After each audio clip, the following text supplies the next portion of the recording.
this is a really if you're into the Spider-Man comics, if you're into the Marvel comics, if you've enjoyed sort of the vampire, like the darker side of the Marvel universe, where we're talking about things like Blade or Tomb of Dracula, Werewolf by Night, this is really interesting because I made the comment to my wife a couple of days ago. I said it's interesting how dark the Marvel universe is going this year. When you look at Morbius here, which obviously Morbius is a living vampire. When you look at the second Black Widow trailer, which is an espionage spy thriller, and then we're looking at New Mutants. Marvel Universe is going to be going to a very dark and interesting place. And I'm very excited for it too, because I'm so looking forward to Blade. And it's just kind of fun because I feel like that I talked about the rumors that Moon Knight, which will be on Disney Plus, I've been hearing a lot of rumors that Moon Knight will be tying into and introducing characters from Werewolf by Night. It'll be introducing, zombies, and we'll get maybe the early introduction of, vampires, and maybe little hints of Blade actually worked into Moon Knight, which makes sense because Moon Knight actually debuted in Werewolf by Night. He was actually a mercenary hired to take out the Werewolf by Night, the lead character, which is character's name is Jack Russell. But anyhow, that's intended to be obvious right there. But anyhow, no, the Morbius trailer looks really interesting. Let's break it down. It goes by pretty quick, so let's break it down. In fact, this is like a trailer for the trailer. So they do a little countdown here before the trailer starts. Okay, so like our first image we get is obviously of all these bats. Right. These vampire bats. Okay, so this is almost like a trailer before the trailer. So here's the official trailer right here. So we start out at this scene. It looks like it's at some sort of a preparatory school, something like that. We have what looks like an Orthodox priest there. And this is Morbius, right, as a kid? Yeah. He's got some sort of a blood disease that causes him to not walk well. He has some disabilities as a result of that. And of course, he gets picked on for it. Now we get to see him as an adult. Looks like he's in a hospital. Oh no, that's still him as a kid. So he's growing up with this disability, with these issues. They're kind of explaining that in the trailer, that he's got a blood disease that causes him to be disabled. Now, is that from the comic? Do you remember? In the comic, is that also, was he? Did he grow up with this blood disease, and was he disabled like basically all his life? I'm not terribly familiar with the Morbius comic. I just know the character more from when he would show up. It's not a character I had a particular fascination with. My love of vampires in the Marvel Universe is mostly circles around just the Tomb of Dracula comic, which just follows Dracula outright. But Morbius, of course, is a character that debuted in Spider-Man and was sort of like a Spider-Man villain, and then eventually like a Spider-Man kind of anti-hero, kind of like the Punisher, very much like the Punisher. They start off as villains and basically they are turned into anti-heroes, and that's kind of the role that Morbius occupies.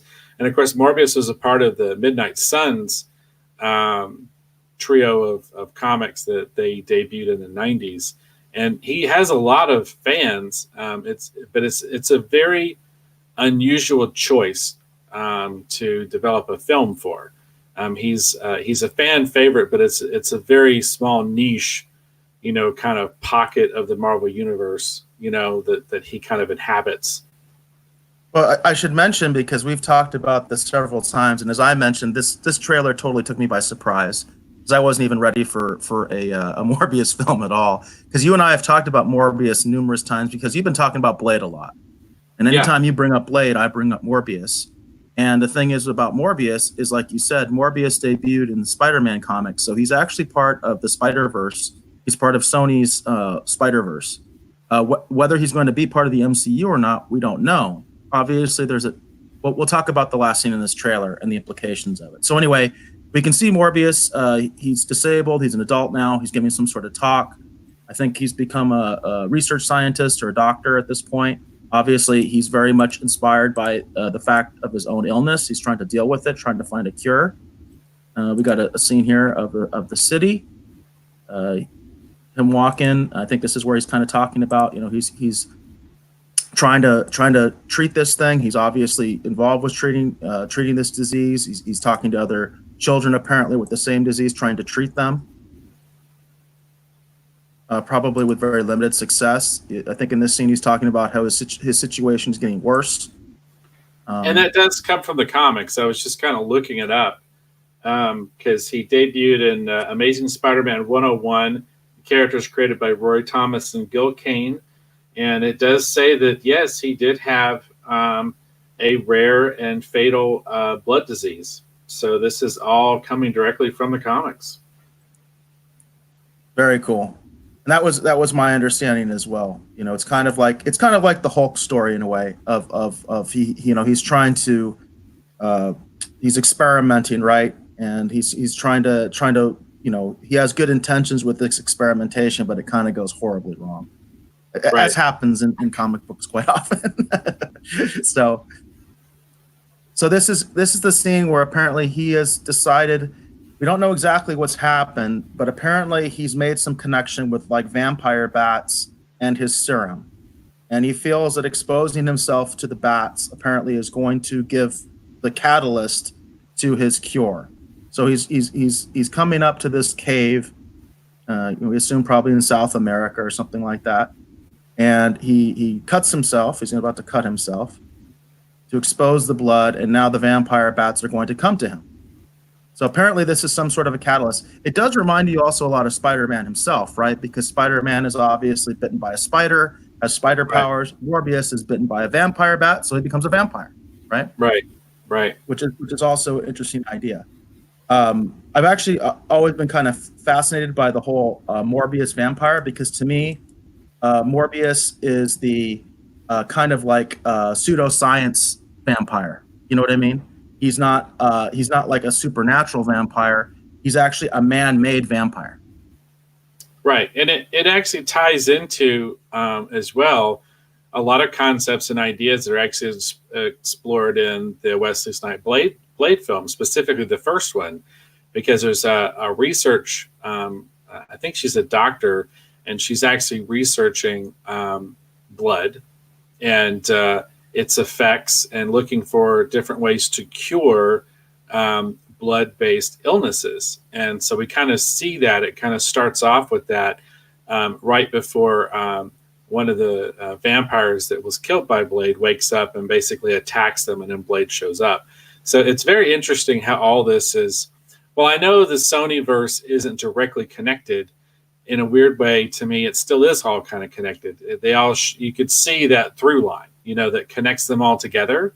And that's part of the reason I'm so excited for Morbius, because and a lot of these darker turn of heroes, knowing that we're getting characters like Moon Knight and Blade, because I love this part of the Marvel universe. We got a comment from Orville Nation, our friend at Orville Nation. Hey guys, PJs, good to see you out here. Thank you so much for commenting and checking out the show. Orville Nation's a big friend to the channel. They do a lot of retweets, a lot of comments for us on Twitter. So it's great to see you, Orville Nation. Actually, one of these days, we're hoping to actually do some more stuff with you, and we'd love to have you on the show sometime to talk specifically about Orville. So I just want to give him a shout out there, because he says you guys rock, and Orville Nation, you guys rock too. So you guys have been great to us. Thanks for the shout out, and we'll actually be talking about the Orville here in just a little bit, actually. Yeah, we've got McFarlane news later on that Orville Nation you might want to stick around for. Although this Morbius stuff is pretty fascinating to me as well. So we've got Morbius here. He's obviously changing now. He's getting the superpowers. He's become stronger. Obviously, he's no longer handicapped. Now this is the interesting thing too here. If you notice in this little trailer, we are talking about the Sonyverse, if you will.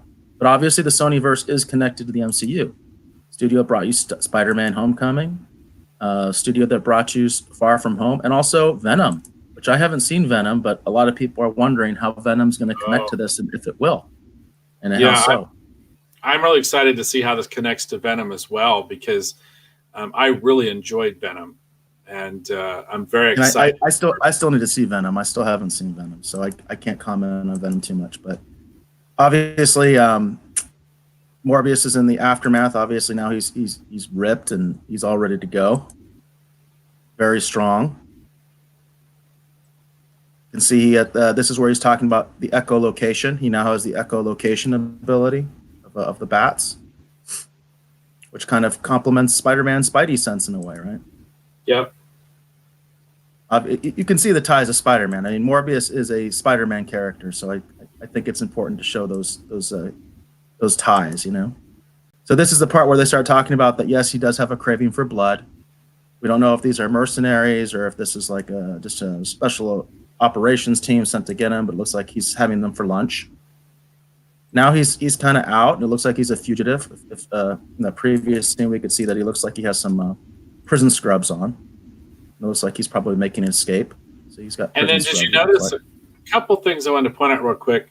The first one is people are like making a big deal out of this image of Spider-Man here on the wall with the word murderer, you know, scrawled across it, because Mysterio, spoiler alert if you haven't seen Spider-Man Far From Home, but in Spider-Man Far From Home, Mysterio kind of makes Spider-Man out to look like a murderer, and kind of frame him in a sense. That's part of his scheme. So it's interesting to see this image. I literally just noticed this. You know that? Oh, okay. Yes. I literally just noticed this right now. And that's one of the reasons I love doing the trailer breakdowns, and the fact that we don't really script this. So we kind of just go, yeah, I just saw this. I'm like, okay, so we know. So now the last scene's even more significant and makes sense, yeah. And we know where we're at. So anyway, yes. So it looks like obviously this does tie in to the Spider-Verse. Peter Parker has been framed, from the previous film, and it looks like, that's a nice little Easter egg there. I doubt Spider-Man will be in the movie overtly, but we know another character will be, especially with this. So this looks like there's some sort of law enforcement team probably going after Morbius. Did you notice this guy's got like a? Did you see his arm? I don't know if that's supposed to be someone in particular, but this one, look at his arm. He's got like some kind of mechanized something or other going on there with his arm, which I thought was interesting. Yeah, and I didn't notice that before either. And I'm trying to think in my data banks who that possibly could be. I mean, he looks like he's a special agent or a detective. He's got body armor on, and he's wearing a tie. So that says special agent or detective to me. And then he's got this, what looks like some sort of augmentation. That's pretty cool. I'm trying to think in the Marvel universe. I don't know who that could be, but that's pretty interesting. Yeah, it's kind of initial. Go ahead. No, go ahead. Well, I'm not sure, and I'm sure there's stuff on the internet where people have already broken this down and figured out who this character is supposed to be. But the only character that initially comes to mind would be Deathlock, because Deathlock was introduced like in the Shield show. But I can't imagine they'd have access to him in the Spider-Verse. But that was what I thought of when I saw this. It made me think of Deathlock. Interesting. Yeah, he's definitely got some augmentation there. We got a few more scenes. Goes by pretty quick. I really don't know the significance of many of these characters at all. And obviously this is a pretty quick teaser. A lot of random scenes. And there we go. There's an image of Morbius at last. This is the true Morbius. Because anybody who's read the comics, or actually, like a lot of my superhero stuff, my first exposure to Morbius was from the 90s Spider-Man cartoon. And I used to really enjoy that cartoon because they had Punisher, they had Morbius, I believe they had Blade. You know what I mean? They had all sorts of cool storyline in that cartoon, that animated series, and that's how I learned about Morbius, was because of that show. And the thing about Morbius is kind of like the Thing. He's kind of distorted looking, Yeah. He's monster looking. So I think that's kind of interesting. Unlike Blade, who looks like a regular person, And a lot of people have already pointed this out. This image looks like something ripped directly from the comics. So yeah, it's an amazing shot. That's pretty good. And I love that kind of 80s inspired logo. There we go. This is the last scene I wanted to talk about. It looks like Vulture is here. He is back. It looks like he may be posing as like an orderly or something like that. That's kind of the way that I took this. It looks like this is like a police vehicle or something that he's in front of, or an ambulance. My thinking is, judging by what he says, I think it's a prison transport. And he's either broken him out because he needs his help for something, or he's broken him out because Morbius is going around basically feeding off of bad guys. And maybe he, takes out this prison transport, and he's basically going to go through these guys in order to satisfy his need for blood.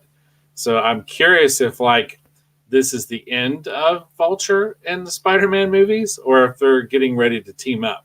So, well, I would say based on the line, they're getting ready to team up, because he says, you're not, you don't want to be a good guy anymore, or something along those lines is what Michael Keaton says. The Vulture says to him. So.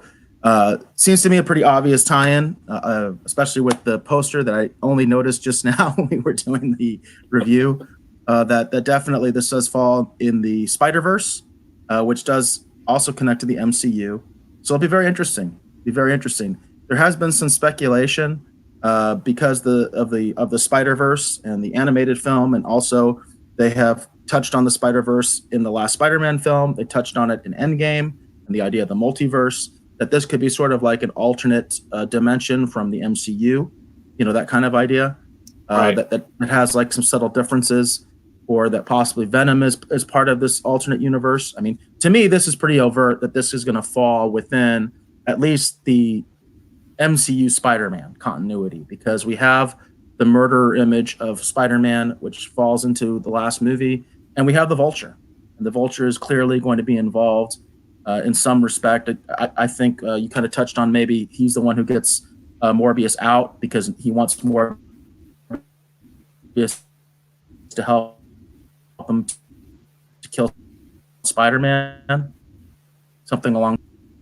We lost the feed for a second there, but we'll just have to see where this is going. But obviously, it does tie in at least into the bigger Spider-Verse, the Spider-Verse movies, if you will. Right. Well, and I'd heard a lot that this is set within essentially the same universe, definitely as Venom. And these are both Sony specific movies, and Sony is trying to build their own kind of interconnected, movie universe, kind of like what Marvel has done. And with Venom being a well-received film, and I quite liked Venom. I really enjoyed Venom. So I'm definitely excited to see what they're going to do here with Morbius. And it's fun that if Sony continues to do this, it's fun because I've heard, I think at one point there was a Kraven the Hunter film in development. And it'd be interesting to see if Sony can actually build sort of like a Spider-Man, interconnected universe, movies, like a little, pocket universe populated totally by villains operating as anti-heroes from time to time. Be very curious. No, I mean, this was talked about extensively when Sony and Disney had split before they renegotiated things. Sony had been on this path to do their Spider-Verse. I mean, obviously that you can see that in the animated film. They're kind of on that path. That's what they were kind of figuring if they couldn't continue these deals with Disney. So I think what's going to happen is you're going to see both happen at the same time. They will collaborate with Marvel Studios and Disney when they can and when they feel that's advantageous to them. At the same time, they are going to build up the Spider-Verse, and they're going to do it in the Marvel Studio fashion, which is that they're taking one character at a time, introducing him in his own movie, the way you're supposed to do at DC, and they're taking one character at a time, focusing on them, and then eventually we can bring them all together for some big Marvel Avengers type film. That's what I see. I think it's a good strategy. It's a strategy that worked very well for Marvel Studios, and I think Sony is being very smart because they're not putting all their eggs in one basket. Made Venom was a viable film. I think Morbius is getting some very good buzz. So I think that they're taking their time. Again, note this, DC. They're taking their time, and instead of slamming everybody together, they're going to give them each their own franchise, if you will, and then they'll bring them together in something big. Some sort of like a Sinister Six movie. A lot of people speculate that's where we're going. So it's not going to be about. Finally, it's not going to be about the good guys. It's going to be about the bad guys all wanting to take down Spider-Man. Right. Something along those lines, which would be cool. It would be cool to see some version of the Sinister Six. You know what I mean? That wouldn't that be neat? Like, instead of building up to a superhero team, we're actually building up to a supervillain team to destroy Spider-Man or something like that. You know what I mean? That would be a cool master plan, in my opinion, because that's the big weakness of Marvel Studios is the villains. The villains are the big weakness of Marvel Studios. They just have not done a good job with the villains, other than Loki and Thanos. Otherwise, they've all been throwaways. One film and they're dead. So, right. So we'll see. I think that would be intriguing if we get some version. If this is all going to lead up to the Sinister Six, some version of the Sinister Six, and they're going to take on Spider-Man. We're just leading up to taking out Spider-Man. That we're going to have a big battle. So we'll see. We'll see what happens. Right.